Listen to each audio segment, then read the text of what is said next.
Buenas tardes, amigos. Hoy vamos a reflexionar sobre una parábola preciosa que aparentemente pues, es muy sencilla, como todas las parábolas de las que hablaba Jesús. Ya sabéis que las parábolas son relatos cortos, muy sencillos, pero que contienen una enseñanza espiritual, alguna enseñanza moral. Y bueno, pues Jesús utilizaba mucho este tipo de narraciones, entre otras cosas porque el pueblo judío había desarrollado la tradición oral, es decir, ellos que eran muy celosos de su cultura, de su historia, de su religión, pues sentían la necesidad de ir transmitiendo toda esa cultura, toda esa historia, de ir transmitiéndola, ¿no? De ir dejándola ahí como enseñanza para que no se perdiera. Pensad que en el Antiguo Testamento y en el Nuevo también, pues la mayor parte de las personas no sabían leer ni escribir y bueno, pues su cultura y sus tradiciones se transmitían así, de manera oral. Y eran unos maestros porque lo recordaban todo fenomenal, ¿no? Lo pasaban de padres a hijos y bueno, lo recordaban todo muy bien, toda su cultura y todas sus historias. Bueno, pues una de esas parábolas, ¿no? Que es una maravilla, es como la cumbre de todas las demás, ¿no? Porque está sostenida, como casi todas las de Jesucristo, ¿no? Pero esta especialmente sobre la realidad del pecado y de la gracia, pero especialmente sobre el rostro de Dios, que hasta ahora no se conocía. Nadie había planteado la existencia de un Dios como el que planteó Jesús en la parábola del hijo pródigo. Es una historia que, por supuesto, vale para hoy perfectamente, porque la realidad humana es la misma siempre, ¿no? Aunque las cosas cambien mucho de un siglo a otro y de una época de la historia a otra, Dios no cambia. Y el corazón del hombre, la verdad es que tampoco. Vamos a leer la parábola, ¿vale? Y así luego la podemos encuadrar un poquito mejor. Está en Lucas 15. Es la parábola del hijo pródigo. Un hombre tenía 2 hijos. Y el menor de ellos dijo al padre: «Padre, dame la parte de la hacienda que me corresponde». Y él les repartió la hacienda. Pocos días después, el hijo menor lo reunió todo y se marchó a un país lejano, donde malgastó su hacienda viviendo como un libertino. Cuando hubo gastado todo, sobrevino un hambre extrema en aquel país y comenzó a pasar necesidad. Entonces fue y se ajustó con uno de los ciudadanos de aquel país, que le envió a sus fincas a apacentar puercos. Y deseaba llenar su vientre con las algarrobas que comían los puercos, pero nadie se las daba. Y entrando en sí mismo dijo: «¿Cuántos jornaleros de mi padre tienen pan en abundancia, mientras que yo aquí me muero de hambre? Me levantaré, iré a mi padre y le diré: Padre, pequé contra el cielo y ante ti. Ya no merezco ser llamado hijo tuyo. Trátame como a uno de tus jornaleros». Y levantándose, partió hacia su padre. Estando él todavía lejos, le vio su padre y conmovido corrió. Se echó a su cuello y le besó efusivamente. El hijo le dijo: «Padre, he pecado contra el cielo y ante ti. Ya no merezco ser llamado hijo tuyo». Pero el padre dijo a sus siervos: «Traed aprisa el mejor vestido y vestidle, ponedle un anillo en su mano y unas sandalias en los pies. Traed el novillo cebado, matadlo y comamos y celebremos una fiesta, porque este hijo mío estaba muerto y ha vuelto a la vida. Estaba perdido y ha sido hallado». Y comenzaron la fiesta. Su hijo mayor estaba en el campo y al volver Cuando se acercó a la casa, oyó la música y las danzas, y llamando a uno de los criados, le preguntó qué era aquello. Él le dijo: ha vuelto tu hermano, y tu padre ha matado el novillo cebado porque le ha recobrado sano. Él se irritó y no quería entrar. Salió su padre y le suplicaba, pero él replicó: hace tantos años que te sirvo y jamás dejé de cumplir una orden tuya, pero nunca me has dado un cabrito para tener una fiesta con mis amigos. Y ahora que ha venido ese hijo tuyo, que ha devorado tu hacienda con prostitutas, has matado para él el novillo cebado. Pero él le dijo: hijo, tú siempre estás conmigo y todo lo mío es tuyo, pero convenía celebrar una fiesta y alegrarse, porque ese hermano tuyo estaba muerto y ha vuelto a la vida. Estaba perdido y ha sido hallado. Pues esta es la parábola. Pone en escena a tres personajes: un padre y sus dos hijos. Uno de ellos, el menor, parece ser un joven arrogante, seguro de sí mismo, deseoso de vivir en libertad, sin ataduras, y de pronto pues a él le da la impresión de que se tiene que marchar, ¿no? De que ha llegado ya el momento en el que su padre le dé lo suyo y él haga su vida independiente. No quería vivir sometido a la voluntad de nadie, porque fuera, aparentemente, había todo un mundo lleno de posibilidades, de placeres, de diversiones que él allí pues no podía disfrutar. Jesús nos dice que el hijo menor se marcha a un lugar lejano, es decir, pone una distancia importante entre él y su padre. Y allí, bien lejos de él, se dedica a malgastar la herencia.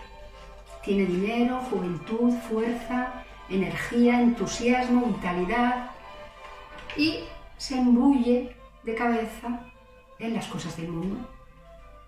Las fiestas, las comilonas, las borracheras, las mujeres, todo eso hasta que se le acaban los recursos. El caso es que este joven, después de aquella experiencia, ¿no?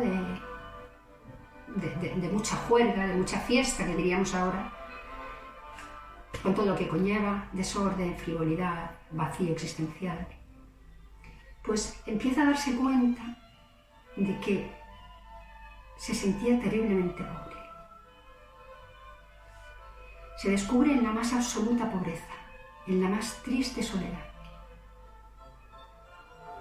Después de esa vida que había llevado últimamente, se siente casi como un animal, hasta el punto en que Jesús lo sitúa cuidando cerdos, ¿no?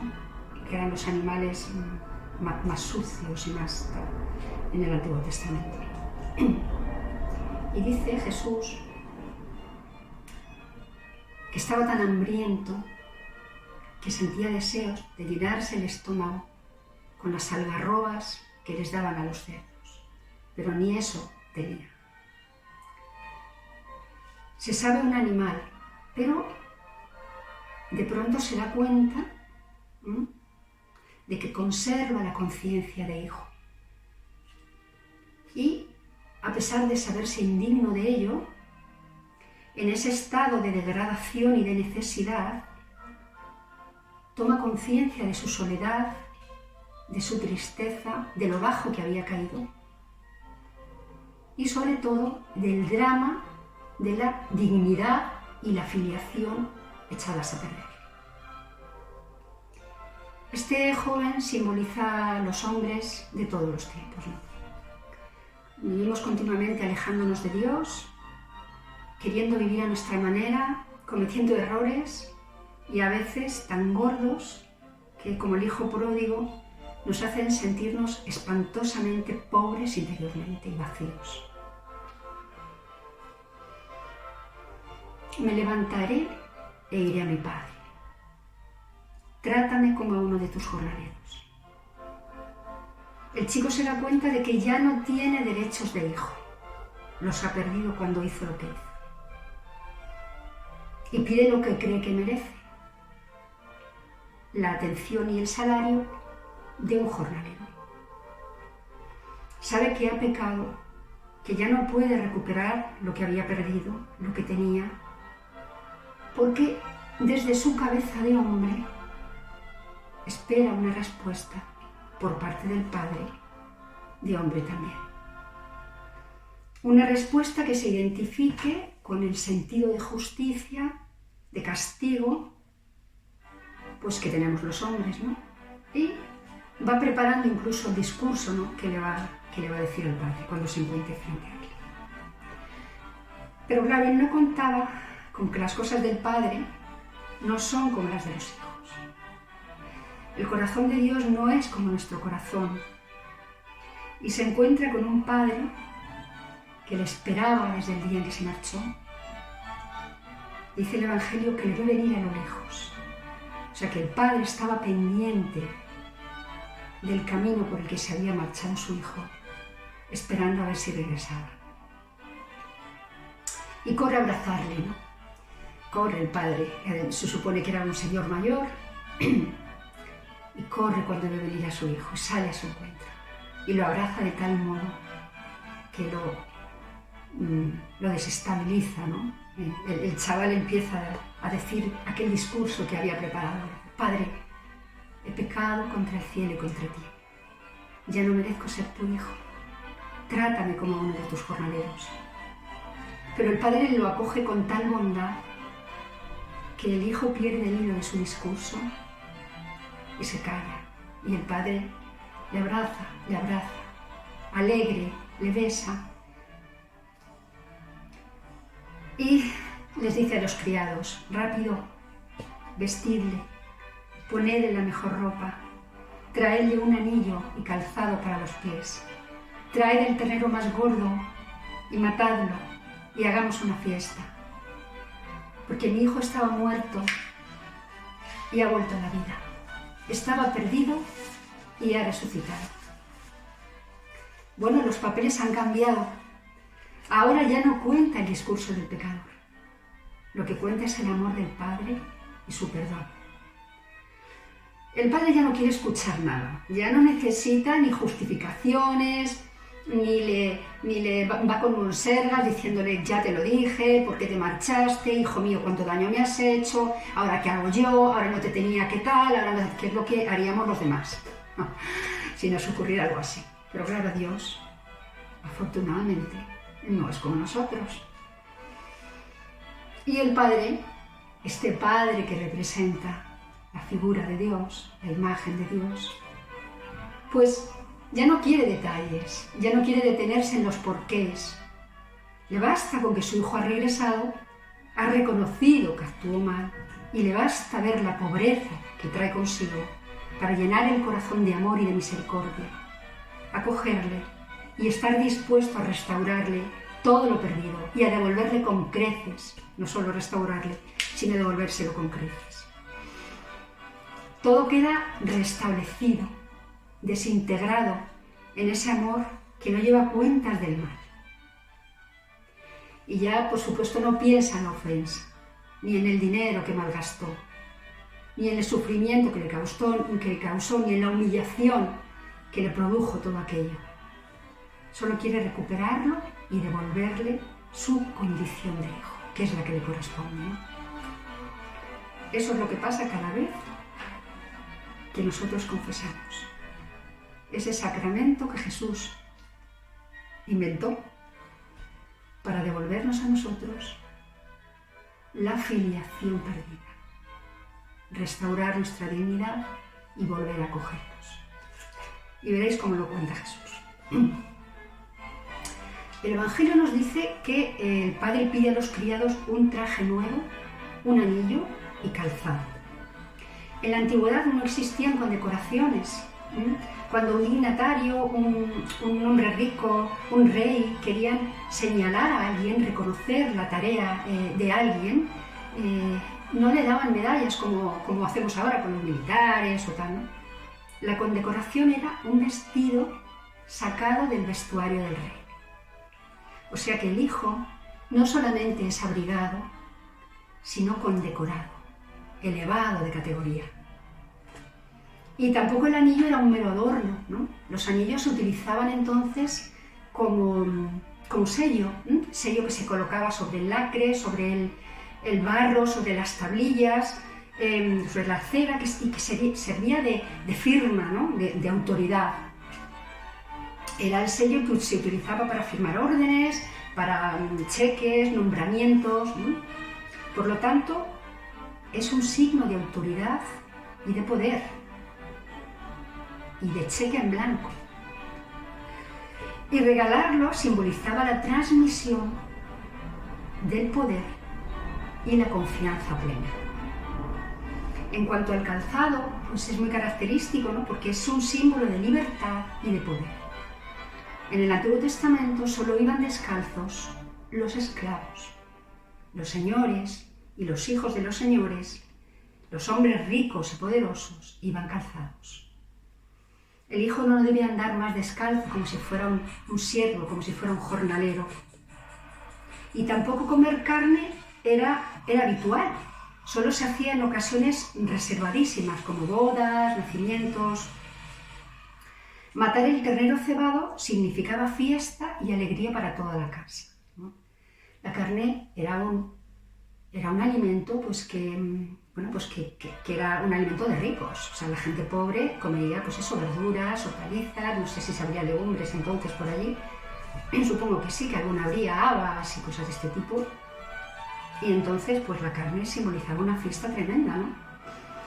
Con lo cual el hijo ha recuperado su condición de hijo, lo que había perdido, a través del reconocimiento del pecado, a través del reconocimiento de su miseria y la determinación de volver para restaurarlo y recuperarlo, o al menos volver para pedir ayuda, ¿no?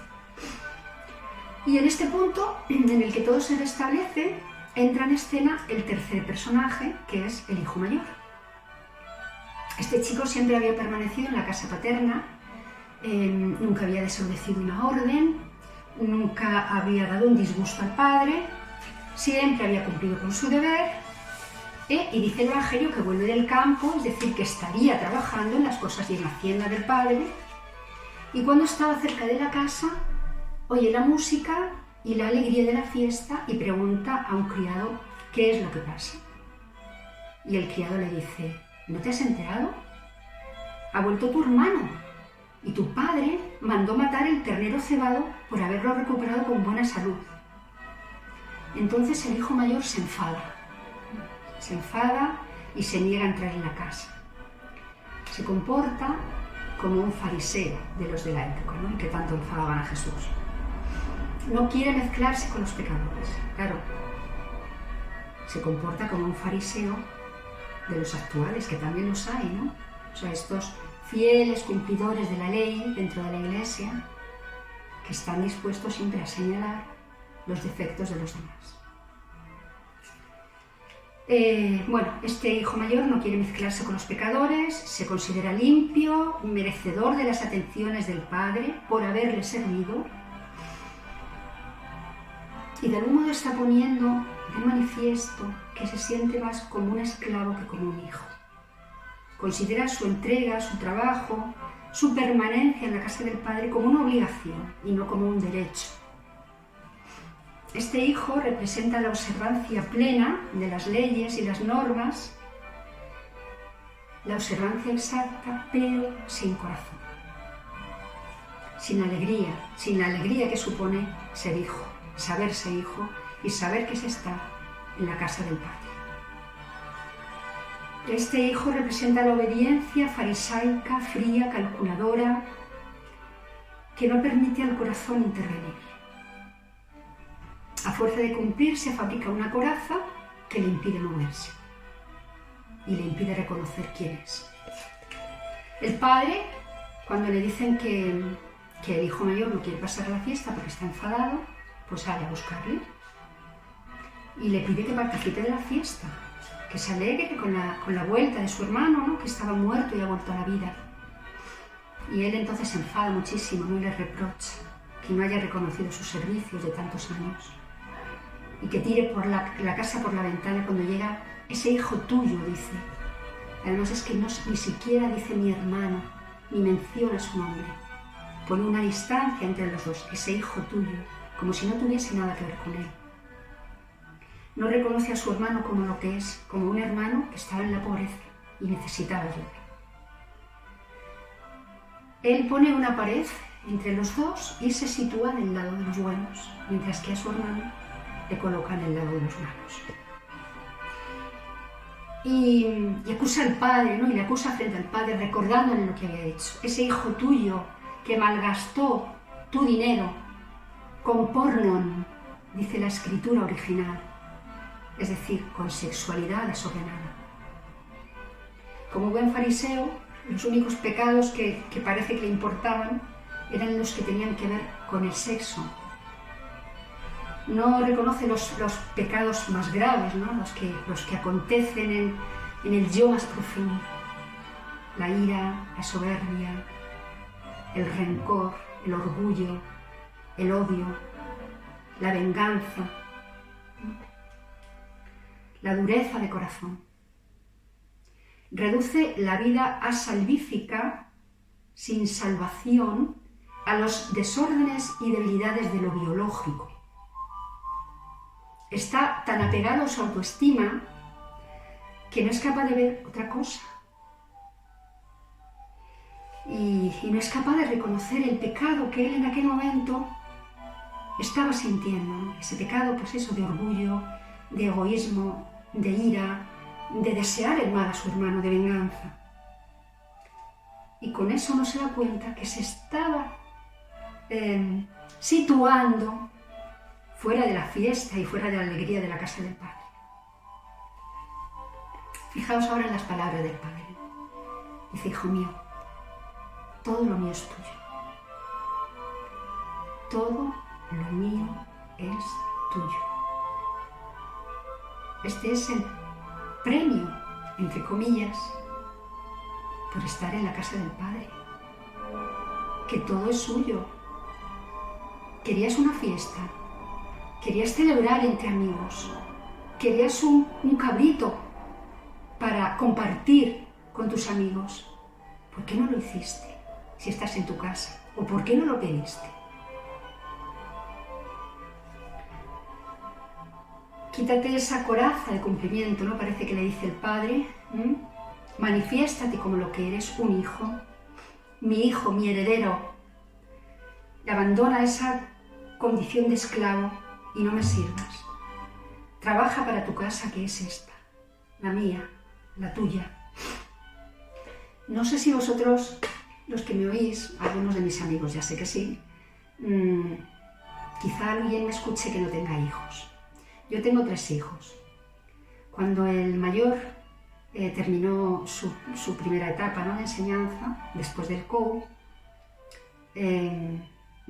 decidió marcharse una temporada a practicar el idioma a Inglaterra y posteriormente a Berkeley, a terminar su carrera en la Universidad de Berkeley. Cuando mi hijo llamaba por teléfono para hablar conmigo, yo estaba tan emocionada que no me enteraba de lo que decía. Lo único que podía hacer era sentir su presencia, escucharle, oír su voz, decirle que le quería. Y la razón entonces no me importaba nada. Era la proximidad de mi hijo lo que yo quería percibir, notar, porque él era joven aún, era muy jovencito, tenía 18 años cuando se marchó la primera vez, y yo nunca lo había tenido tanto tiempo fuera de casa. Si mi hijo en ese momento me hubiera dicho que había tenido la peor de las experiencias, se había estado drogando, que se había gastado el dinero que le dimos, que le dimos muy poco porque el pobrecito lo ahorraba todo él, ¿no? Es un chico súper majo, súper responsable. Yo supongo que aunque no hubiera actuado como Dios, porque claro, la enorme distancia que me separa de Dios pues no me hubiera permitido actuar de ese modo tan limpio y tan maravilloso, yo lo que hubiera querido es que mi hijo volviera. que regresara como fuera, pero que regresara. Y esto es lo que Jesús nos intenta contar. Y poco después, cuando mi hijo se marchó a terminar la carrera, se puso enfermo en Berkeley, lejos de mí, y en unas circunstancias muy dolorosas, porque habían perdido a su padre hacía poco tiempo. Y a mi hijo se le vino el mundo encima estando allí. Y yo me comunicaba con él por correo electrónico y por teléfono, claro. Y lo primero que le dije fue: no pienses lo lejos que estamos en kilómetros, sino en horas. Nos separan 20 horas. En 20 horas me planto allí. Porque yo no soportaba que mi hijo estuviera sufriendo. Y yo no podía hacer nada por él. Y cuando volvió, en el aeropuerto, me abracé a él, llorando como, pues eso, como el hijo pródigo, ¿no? O sea, como el padre del hijo pródigo, que recupera a su hijo y que le recupera mejor, porque cuando yo le vi ya en el aeropuerto ya estaba mejor. Esto es lo que Jesucristo nos quiere mostrar con esta parábola, ¿no? Ese amor incondicional, misericordioso y tierno del Padre, de Dios, que es Padre y Madre.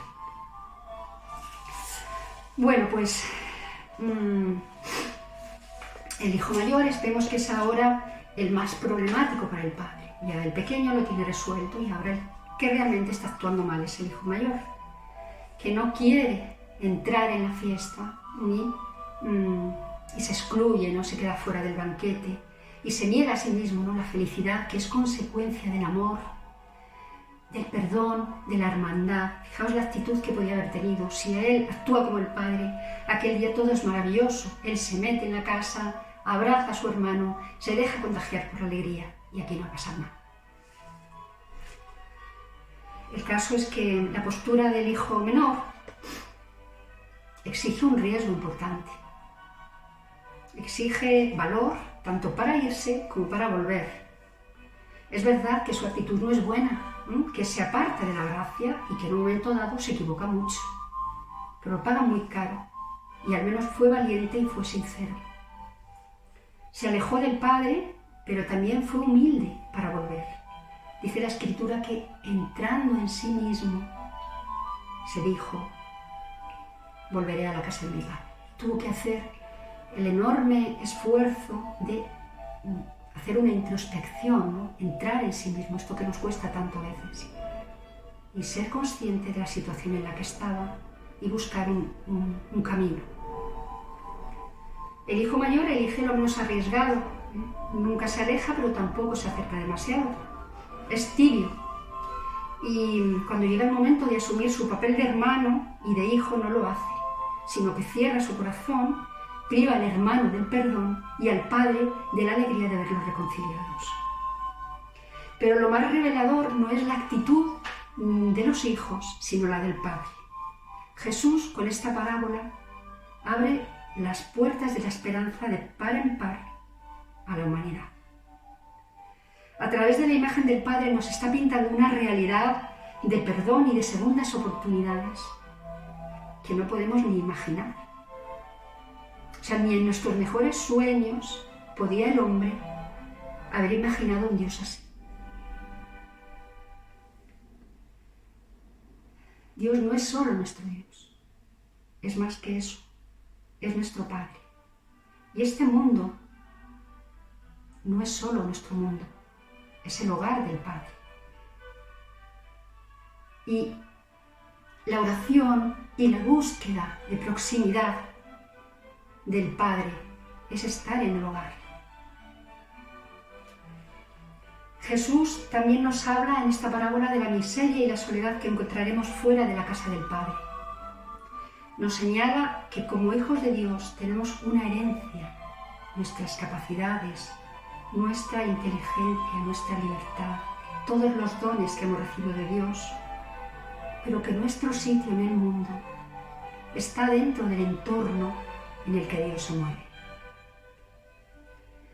Porque si nos alejamos de ese mundo, que es el mundo del amor, de la misericordia, de la capacidad para perdonar, de la solidaridad, de la justicia, de la humildad, podemos terminar siendo, pues, sintiendo un gran vacío y una gran soledad interior, ¿no? Y una gran pobreza espiritual. La lejanía de Dios nos lleva al país de las bellotas y las porquerizas, el mundo de los hombres sin Dios. Pero Jesús también nos está diciendo en esta parábola que la obediencia y el cumplimiento no sirven si no se hacen, o sea, si se hacen sin amor y sin conciencia de ser hijos de Dios y hermanos del prójimo. Porque si hacemos buenas obras sin amor, las obras efectivamente serán buenas, pero nosotros no.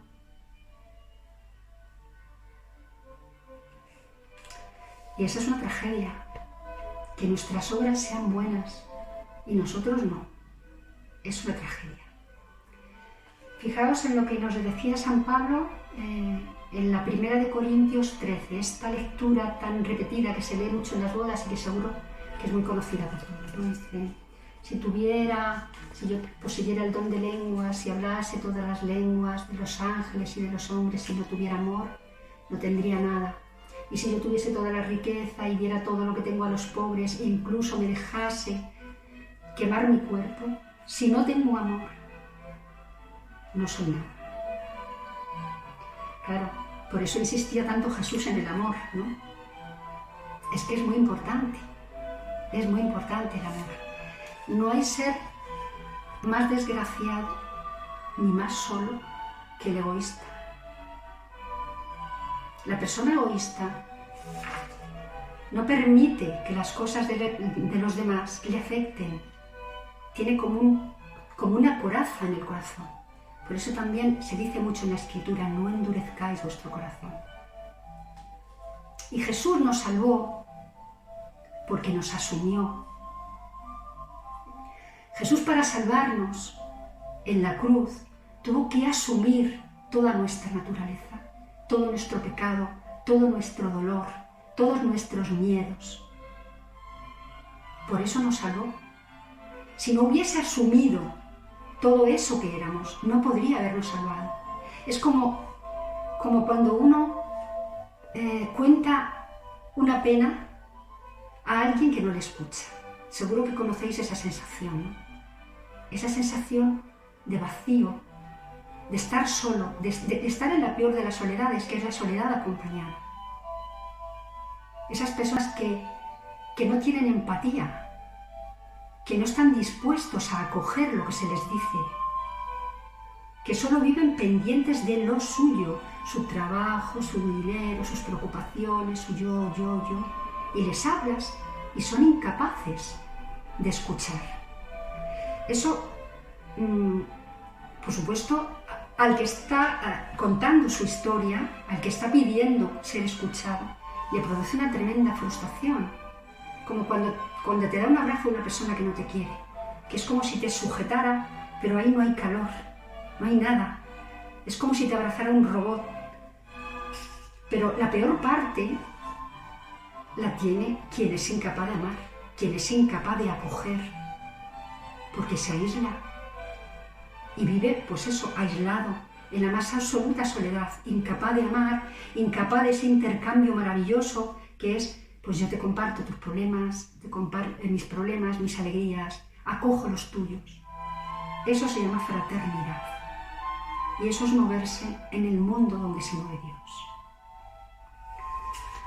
Bueno, pues esto es todo. Os invito a releer, ¿no?, esta parábola, a meditarla y a pedirle a Dios que nos dé un corazón como el del Padre y que no permita que nos alejemos y que si lo hacemos en algún momento tengamos también la valentía del hijo pequeño, del hijo pródigo, para volver y supliquemos el perdón y la misericordia del Padre que tanto necesitamos.